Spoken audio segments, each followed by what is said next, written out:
चलो बच्चों देखिए आगे हम विद्युत क्षेत्र के लिए किसी बिंदु, लास्ट लेक्चर में हमने किसी बिंदु आवेश का विद्युत क्षेत्र की तीव्रता या विद्युत क्षेत्र निकाल लिया था। वहां पर हमने देखा था यदि प्लस क्यू धनावेश लिया था, माइनस क्यू यानी ऋणावेश लिया था, तो विद्युत क्षेत्र कैसे कैसे हो रहा था हमारे पास। वहां पर ज्यादा डिफरेंस नहीं हो रहा था, दोनों में हमें रिजल्ट जो था E बराबर k/r² मिल रहा था। अब हम बात कर रहे हैं कि विद्युत क्षेत्र रेखाओं के बारे में। किसकी बात कर रहे हैं? विद्युत क्षेत्र रेखाओं के बारे में बात कर रहे हैं। ये विद्युत क्षेत्र रेखाएं होती क्या है? एक काल्पनिक वक्र होता है। विद्युत क्षेत्र रेखाएं जो बनाएंगे वो क्या होता है? काल्पनिक वक्र होता है। और ये काल्पनिक वक्र कहां? किसी विद्युत क्षेत्र में खींचा गया काल्पनिक वक्र होता है। किस जगह पर?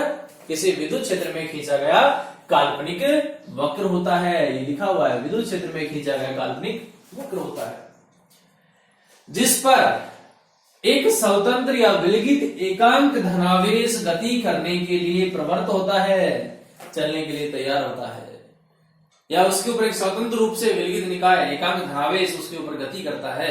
ऐसा यदि कोई ग्राफ खींचा जाए कि मान लीजिए हमारे पास इस प्रकार से कोई इलेक्ट्रिक फील्ड बन रहा है, ये लीजिए, ये क्या है? हमारे पास विद्युत क्षेत्र है। यहाँ पर बिंदु P है, यहाँ पर मान लीजिए R बिंदु है, कोई भी एक बिंदु है, तो यहाँ पर जो है स्वतंत्र रूप से गति करने के लिए इधर जाएगा, ये डायरेक्शन रहेगी उसकी। तो यहाँ पर हमारे पास विद्युत क्षेत्र की क्या हो गया? EP हो गया। फिर यहाँ पर डायरेक्शन फिर चेंज हो जाएगी, इधर हो जाएगा, यहाँ पर विद्युत क्षेत्र कितना हो गया? ER हो गया। इस प्रकार से मूव करता है। यानी विद्युत क्षेत्र में खींचा गया एक काल्पनिक वक्र जिस पर एक स्वतंत्र व विलगित एकांक धनावेश गति करने के लिए प्रवृत्त होता है, उसे क्या कहते हैं? विद्युत क्षेत्र रेखाएं कहते हैं। या विद्युत बल रेखा, देखो ये विद्युत क्षेत्र रेखा, विद्युत बल रेखा, विद्युत फलक, ये सब एक ही बातें हैं। तो विद्युत बल रेखा के किसी बिंदु पर खींची गई स्पर्श रेखा, विद्युत बल रेखा के किसी बिंदु पर खींची गई स्पर्श रेखा उस विद्युत क्षेत्र की तीव्रता की दिशा को दर्शाती है। विद्युत क्षेत्र की स्पर्श रेखा ये जो खींची हमने, ये क्या कर रही है? विद्युत क्षेत्र की तीव्रता की दिशा को दर्शा रही है, हर बार चेंज हो रही है। तो ये लिखा कि विद्युत बल रेखा किसी बिंदु पर खींची गई स्पर्श रेखा उस बिंदु पर विद्युत क्षेत्र की तीव्रता को, विद्युत क्षेत्र की तीव्रता की दिशा को दर्शाती है। और ये जो है विद्युत क्षेत्र जो है, इस विद्युत जो बल रेखा है उसको किस किस नाम से जाना जाएगा? या तो हम उसको कह सकते हैं विद्युत फलक रेखा अथवा विद्युत क्षेत्र रेखा भी कहते हैं। ये हमारे पास परिभाषा होगी किसकी?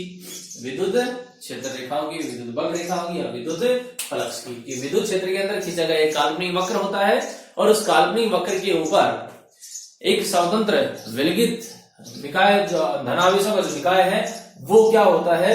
गति करने के लिए प्रवृत्त होता है। इस प्रकार का जो एक कर्व बनेगा वो क्या कहलाएगी? विद्युत बल रेखाएं, विद्युत क्षेत्र रेखाएं कहलाती है। इसे किस किस नाम से जान सकते हैं? विद्युत फलक रेखा या विद्युत क्षेत्र रेखा ये भी कहते हैं। और इसके किसी भी बिंदु पर, इस वक्र के किसी भी बिंदु पर जो स्पर्श रेखा खींची जाती है, ये खींची गई स्पर्श रेखा उस बिंदु पर विद्युत क्षेत्र की दिशा को इंगित या विद्युत क्षेत्र की तीव्रता को इंगित करती है। कि विद्युत क्षेत्र की तीव्रता की दिशा कहाँ है? यहाँ पर है, देखिए यहाँ ऊपर की तरफ है, यहाँ इधर है, आगे जाएंगे तो यहाँ पे फिर इधर आ जाएगी। इस प्रकार से ये चेंज होती रहती है। ये हमारे पास हो गया विद्युत क्षेत्र रेखा है। अब विद्युत क्षेत्र रेखाओं के अलावा एक इसी का एक पार्ट और है कि विद्युत क्षेत्र रेखाओं के गुणधर्म, कि क्या क्या गुण है इनके। अब देखिए, जैसे हमने कभी अगर याद हो तुम्हें, तो हमने कभी पढ़ा था चुंबकीय बल रेखाओं के गुणधर्म ऐसे ही लगभग मिलते जुलते से ही हैं। क्या है? विद्युत बल रेखाओं के गुणधर्म। हमारे पास हेडिंग होगी विद्युत, एक मिनट,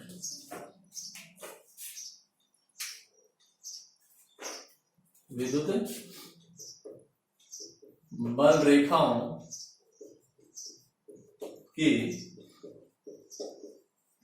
गुणधर्म, विद्युत बल रेखाओं के गुणधर्म। अब हम पहले अगर यदि गुणधर्म की बात करें तो विद्युत जो बल रेखाएं हैं वो धनावेश से चलकर ऋणावेश पर समाप्त हो जाती हैं। तो क्या लिखेंगे? विद्युत बल रेखाएं, विद्युत बल रेखाएं धनावेश से निकलकर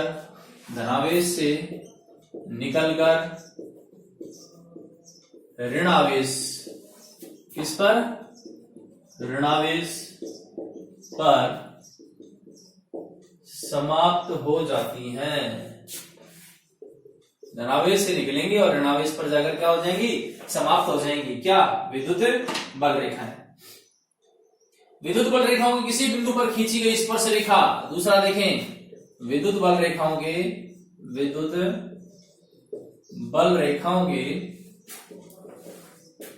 स्पर्श बिंदु पर खींची गई विद्युत बल रेखाएं विद्युत क्षेत्र की क्या दर्शाएंगे? विद्युत क्षेत्र की तीव्रता की दिशा को इंगित करती हैं। जैसा अभी पढ़ा था हमने थोड़ी देर पहले, उसको इंगित करती है।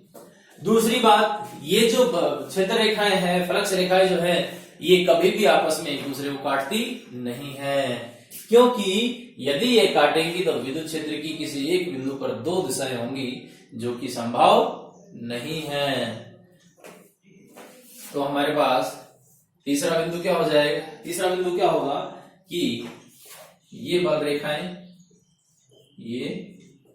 रेखाएं परस्पर काटती नहीं है। क्या नहीं करती हैं?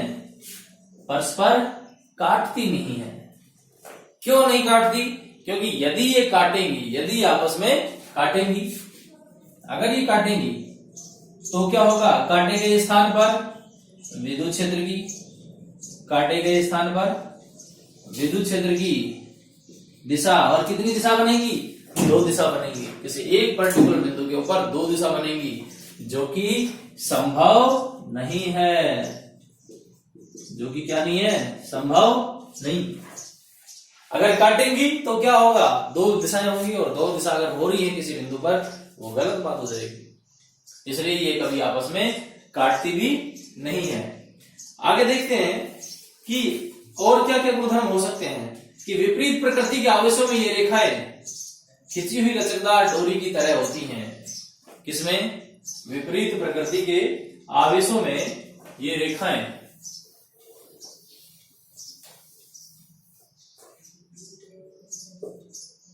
चार नंबर है, विपरीत प्रकृति के आवेशों में ये रेखाएं खिंची हुई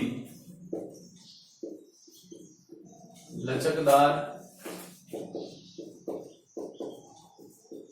डोरी की तरह होती हैं। खिंची हुई लचकदार डोरी की तरह होती हैं। खिंची हुई लचकदार डोरी की तरह होती हैं। और अगर खिंची हुई डोरी की तरह होंगी तो क्या होगा? खिंची हुई अगर डोरी की तरह होंगी तो आपस में लंबाई के अनुदेश क्या करेंगी? सिकुड़ने का प्रयास करेंगी। अगर सिकुड़ने का प्रयास कर रही है, इसका मतलब किसके परिचायक हैं ये? आकर्षण प्रकृति का। डोरी की तरह होती हैं ये लंबाई के अनुदेश। किसके अनुदेश? लंबाई के अनुदेश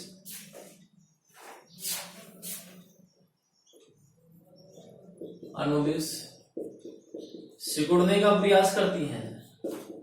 सिकुड़ने का प्रयास करती हैं, जो किसका परिचायक है? आकर्षण का परिचायक है। लेकिन ये कब होगा? जब विपरीत प्रकृति के दो आवेश होंगे तो वहां पर ये खिंची हुई लचकदार डोरी की तरह होती हैं, लंबाई के अनुदेश सिकुड़ने का प्रयास करती हैं, जो किसका परिचायक है? आकर्षण का परिचायक है। जबकि अगर यही बात हो और किसकी हो? सजातीय आवेशों की। किसकी हो? सजातीय आवेशों की। यदि सजातीय आवेश हो तो क्या होगा? सजातीय आवेश हो तो एक दूसरे के लंबवत क्या करेंगी? दूर दूर हटने का प्रयास करेंगी। क्या करेंगी? दूर हटने का प्रयास करेंगी। दूर हटने का प्रयास करेंगी, ठीक है। और जब ये दूर हटने का प्रयास करेंगी, इसका मतलब ये किसकी परिचायक होंगी, ये प्रतिकर्षण बल को दर्शाएंगी। किसको दर्शा रही है, ये प्रतिकर्षण बल को दर्शाएंगी। कब, जब सजातीय आवेश होंगे तो उनमें क्या होगा, दूर हटने का प्रयास करेंगे। और किसी चालक के भीतर विद्युत क्षेत्र शून्य है तो विद्युत बल रेखाएं वहां पर नहीं होंगी। यदि चालक के मध्य विद्युत क्षेत्र कितना है, 0 है, तो वहां पर विद्युत बल रेखाएं क्या होंगी, विद्युत बल रेखाएं नहीं होंगी चालक के भीतर। यदि इलेक्ट्रिक फील्ड E बराबर 0 तो विद्युत बल रेखाएं वहां पर उपस्थित नहीं होंगी। क्लोज लूप में काम करती हैं। तो ये सारे इनके क्या है, गुणधर्म हो गए। अब नेक्स्ट जो टॉपिक है हमारा वो अगले वीडियो में बात करेंगे। तब तक के लिए गुड बाय।